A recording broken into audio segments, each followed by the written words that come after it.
now, but it is definitely difficult to assess the actions of this administration. They engage in talks, and then of course we have seen this strike, and of course, as you point out, in a similar way that we had seen with Operation Midnight Hammer, which happened in June of last year. I think there is certainly a distinction here. Operation Midnight Hammer, as we know, targeted nuclear facilities. This seems far more broad in terms of where these strikes are reaching across the country, and then also with regards to that aim of potentially toppling the regime. And I think the questions that are being posed here very legitimately are about the risks of what comes next, particularly when you look at, Pastor's prologue, previous cases like Libya and Iraq. Now, of course, we're not there yet, but I think that is very much where the conversation is going right now in Washington. OK, Helena, thank you very much indeed for that. Helena Humphrey, our North America correspondent, live for us in Washington. Well, with me here in the studio is Bahram Abbasi from BBC Persian. And Bahram, before we move on, I want to ask you about what we're hearing about that school in southern Iran, a school that has apparently been struck by a missile. Can you tell us any more information about this? The only information that we're getting is from Iranian officials who say that at least 40 elementary school children have been killed in that attack. We don't know what kind of attack it was, or whether it was by Israel or the United States. The video that has come through show people searching through the rubble, and they say that another 48 school children have been injured. But this is what we're getting from Iranian officials, and we don't have any access to the site at the moment, or independently we cannot verify what they're saying. Tell me a little bit about what you're hearing from inside Iran. I'm very aware there is an internet blackout. It's very difficult to get hold of people inside the country. I know that the team here at BBC News has been trying all morning. Tell me a little bit about what you've been hearing from inside Iran. What are people thinking right now? Are they scared? Are they happy? There is a fear of relief with some Iranians, and some are, of course, afraid. The videos that we got before the internet went down show that people who are in the proximity of the attacks, they are afraid, they are running in panic, they are screaming and crying. But there's also videos showing some teenagers saying that the strikes have happened and we love Trump, and they're happy. Another woman has posted a video saying that the office of the Supreme Leader has been attacked, and there's an obvious sense of relief in her voice. So the Iranians had anticipated this, and they say that, a lot of them say that they welcome this as long as it leads to regime change, because they believe that they cannot change the current regime through peaceful means. There have been several rounds of protests over the past few years, and all of them were met with a brutal crackdown. In the latest round, thousands of people were killed by the regime's own admission, and even other figures put it at tens of thousands. So they say that they do welcome airstrikes and intervention, military intervention, but reports like this, elementary schools being hit, that could change sentiments very quickly, because as long as civilians are not harmed, innocent civilians are not harmed, I think a lot of people would welcome this. Others are also speaking out and saying that they are against any intervention from foreign countries, and they say that change has to come from within Iran. They are worried about the country descending into violence after this, and maybe the likelihood of civil war. So there's a very mixed reaction from people. Some people are posting online saying that this could be their last words. They might die in these explosions, and they say, if we die, I'm letting the world know that I was against the war. Or some people say that I want to let the world know that I blame the Iranian regime. They put it as the Islamic dictatorship that has led to this situation for the people. It's been 47 years of the Iranian current regime, and as you mentioned there, those protests brutally cracked down upon by the Iranian government. Where is any opposition, internal opposition, going to come from, Bahram, given that it has been so quashed over the last 47 years? Absolutely. a lot of people, even the Nobel Peace Laureate Narges Mohammadi, those who spend all their adult lives trying to bring about some changes from within the country, some kind of reform, they have failed. They are either being killed or put in prison.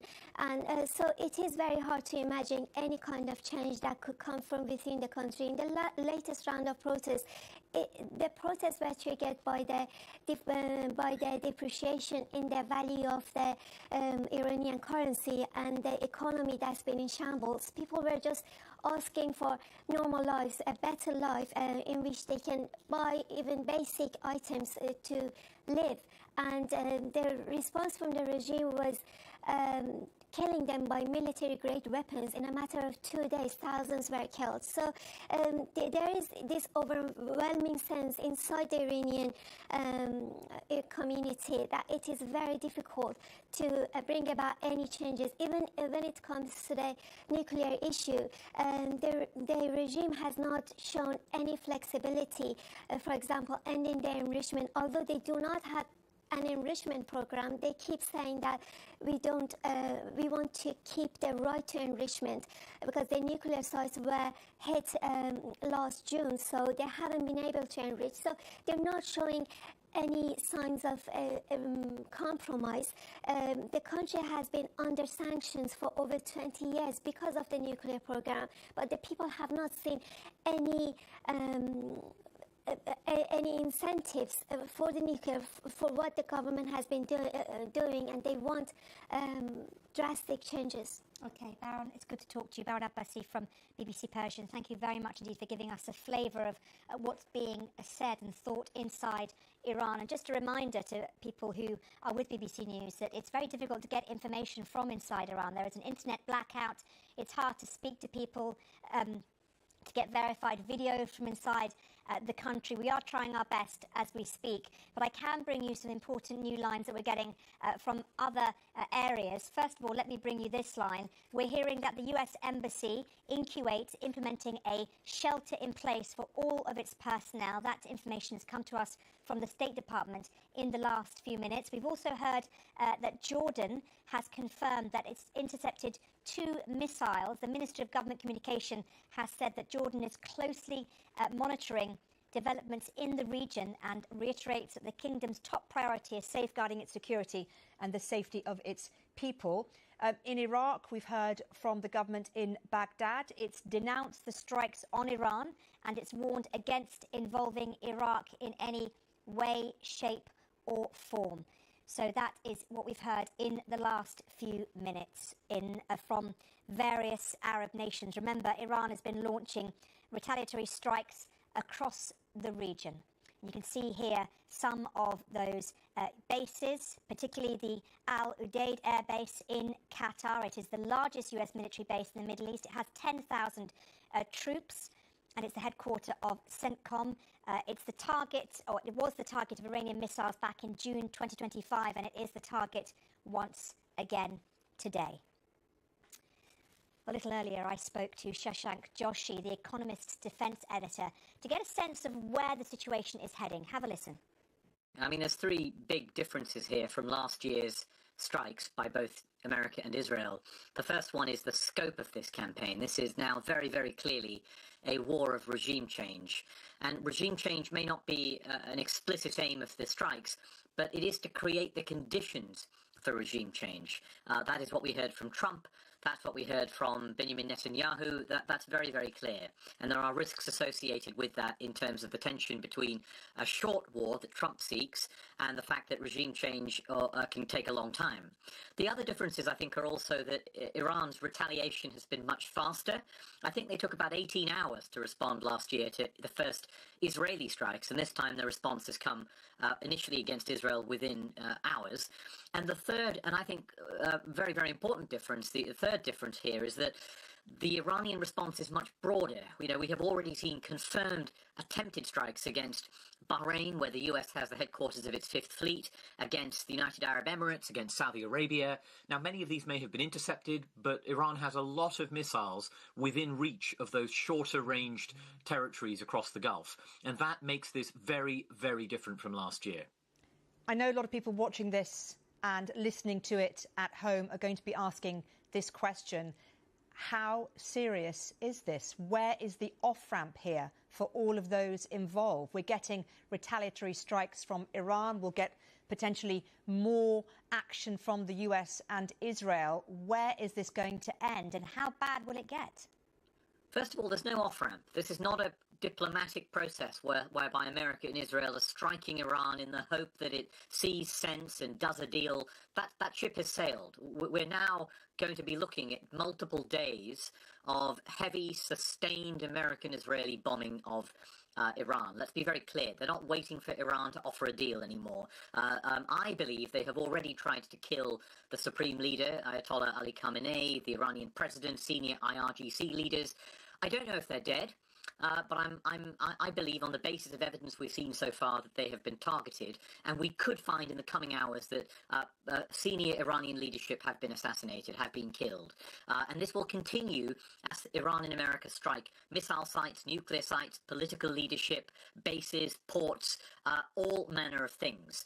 Now, Iran will respond to the best of its ability because it knows there's very little to hold back now. There's very little to lose by trying to go after these targets. And Iran's aim here, I think, will be attempting to make sure they can kill Americans in some of these bases in the region. Because if you do that, you impose a political cost on Donald Trump. And while you can provoke him, you might also force him to think, hang on, I don't want this to last for weeks with more Americans dying 6 weeks before midterm elections. So I think in the coming days, we will see more Iranian launches, more attempts to try to strike those bases across the region. And the key question is, can America and Israel identify those missile launches and destroy them on the ground, and then intercept the incoming missiles that are fired to a sufficient degree that avoids heavy casualties? And right now, I don't know the answer to that, but I'll be watching very closely for the evidence of any Iranian success in these Bahrain strikes, these Saudi strikes, these Emirati strikes in the coming hours. And let's talk a little bit about that Iranian leadership and the potential for it to have been taken out. We don't know yet what's happened. We believe that the leadership, as you mentioned, has been targeted. What would be the next steps then if those targetings have succeeded? Where is any kind of regime change, which clearly has been made clear by President Trump and Benjamin Netanyahu, is what they want to see happen? Where is that going to come from, Shashank? Because it seems extremely unlikely, given how repressed the opposition has been in Iran for 47 years, that it's going to come from within the country, unless, of course, the military have a hand in it.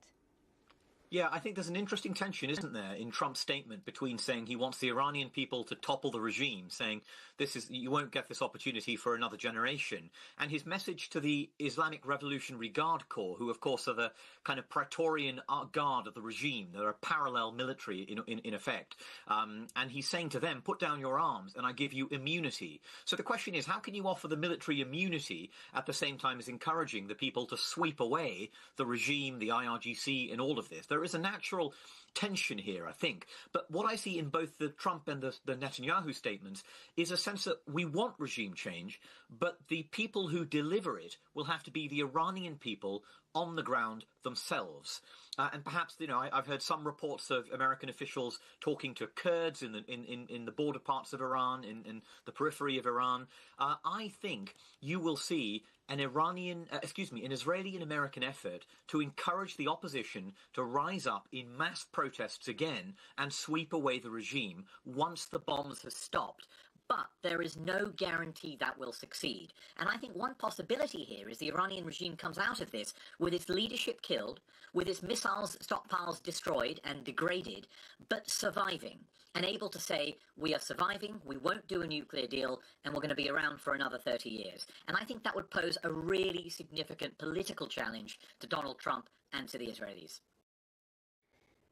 Well, that was the defence editor of The Economist, Shashank Joshi, talking to me a little bit earlier about what potentially could be the outcome here. It's difficult to be able to analyse that now. It's very early days, and this, of course, is a developing story. It's continuing to develop as we speak. We're getting new lines minute by minute, and we're hearing that new blasts have been heard in Doha. That's according to Reuters, who are speaking to witnesses in Doha. We also have had news that leaders from the UAE and Saudi Arabia have been talking. They've been discussing the attacks on from Iran in a phone call, the very first one that they've had since the rift. We're hearing quite a lot of news coming out of Iran. In particular, Iranian state media is reporting that there have been explosions heard in Iran's southeastern port city of Chabahar. Explosions heard in that port city in the southeast of the country. So pretty clear that those attacks from the US and from Israel are continuing. They haven't stopped. And also the attacks, retaliatory attacks from Iran are also continuing. And we just mentioned there explosions or blasts being heard in Doha. Some more news from Bahrain. We're hearing that schools in Bahrain have now implemented distance learning until further notice. And also remember, we've been reporting as well that airspace in the region has been closed, and many airlines have already said they are not flying in and out of the region for now because of the dangers being posed by this continuing attack from the US and Israel, but also retaliatory attacks by Iran as well.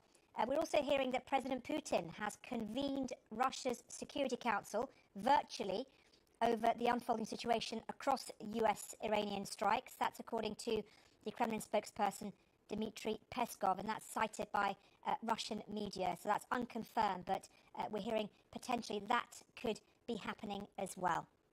So let's just take a moment now to speak a little bit more about what's been happening inside Israel, what the thought process of Israel has been over the last few weeks in preparation for these attacks. Let's cross live and speak to Avner Vilan, who's worked for the Israeli security services dealing with Iran in the past. Avner, it's very good to get you on the show. Thank you very much for joining us on BBC News. And let me ask you, first of all, for your reaction to what we've been hearing so far. So, thank you, Miriam. I think that my initial reaction that I hope that this is the final chapter in the long rivalry between the Iranian regime and the like-minded democracies in the West, United States, Israel, and everybody else. This is just another chapter of what's been going on for the last 30 years. Iran has been the major destabilizing force in the region, with its nuclear ambitions, with its humongous missile arsenal that it's been building, targeting way beyond Israel now. Now they can cover most of Europe, and they're building capabilities that even go further. And it's regional meddling. So now I think there has been a window of opportunity after the Iranians foolishly declined to come to an agreement with the United States in the last few weeks, giving up their nuclear program. So there's a window of opportunity to create severe damage to the regime and even change it by the Iranian people. But sorry, excuse me for interrupting, but to be fair, the Iranians were negotiating, weren't they? Well, the Iranians were negotiating, but the U.S. has been very clear of what it has been expecting. The Iranians didn't even come close. If they would come up to the table and saying, "Hey, we're willing to give up the program, zero enrichment, we're getting all the material out, we don't want to have a nuclear program," then maybe we wouldn't have seen this strike. But there is no reason why Iran needs 60% enriched uranium only for building a nuclear weapon. The country's so rich with oil and resources, with its economy in such a bad shape. Why are they insisting in building potentially military nuclear capabilities? So there was a different course that they could have taken. They should have known that President Trump is serious, and it's in his credible military threats, which we saw today fulfill. So yes, they were negotiating, but they didn't come with the right attitude. That's my take on this, and we saw the consequences. You talk about the final chapter. Interesting for me to pull a little bit on that thread. When you say final chapter, do you mean you expect the regime to fall? And if so, how is that going to happen? So I hope that this regime would fall. I think that Trump was very clear in his speech this morning on how this is going to happen. He expects the Iranian people to come and topple the regime after the bombs cease dropping. I think that we've seen the brave Iranian people go to the streets in January. About 40,000 of them were killed by this horrible regime. They didn't have help back then. Now they have the backing of the United States. And I think that the regime would fall once the IRGC officer or the basij or even the policeman on the street would think twice before shooting his fellow countrymen and saying, hey, is this really worth it? Or, should I just give in? And when that happens and they would put down their arms, then this regime would change. I mean, that hasn't happened so far. How do we know or even hope, in your words, that it will happen this time?